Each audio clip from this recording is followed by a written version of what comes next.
Assalamualaikum warahmatullahi wabarakatuh. Perkenalkan, nama saya Kahla Fathia Salsabila dari semester 3B Fakultas Hukum Universitas Surya Kencana. Di sini saya akan mereview jurnal materi hukum pidana lanjut dengan dosen pengampu Ibu Profesor Dr. Hajah Heni Nuraini SMH dengan asisten dosen Bapak Dr. Emrandi Aridayandi SMH.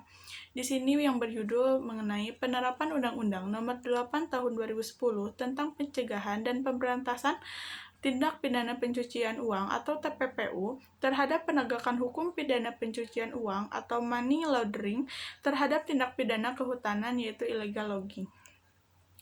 Kemudian, money laundering merupakan suatu kejahatan ganda yang bersifat kejahatan lanjut yang banyak terjadi di Indonesia.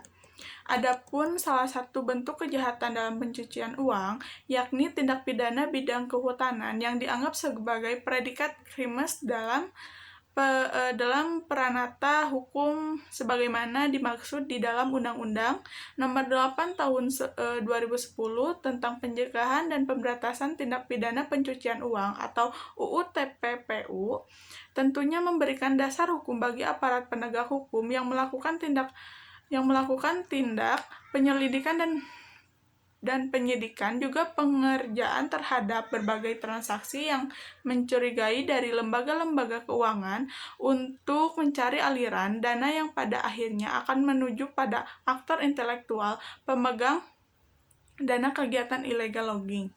Kemudian yang selanjutnya, berdasarkan latar belakang yang telah dijabarkan di atas, maka pada artikel ini mencegah dua permasalahan, yakni bagaimana prinsip-prinsip hukum tanggungan tentang tindak pidana pencucian uang dalam menjerat pelaku tindak pidana aktivitas pembalakan haram, bagaimana penerapan hukum tentang tindak pidana pencucian uang terhadap pertanggungjawaban pidana kejahatan pembalakan haram.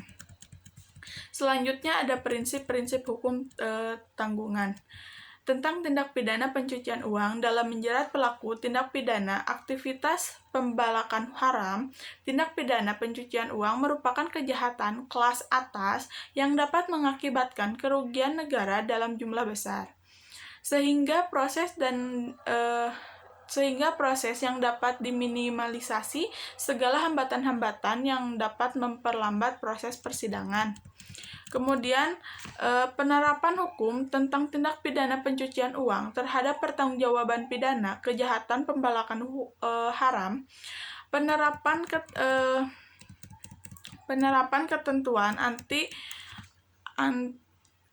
pencucian uang bertujuan tidak saja menangkap pelakunya, tetapi juga menelusuri hasil kejahatan dan kemudian merampasnya.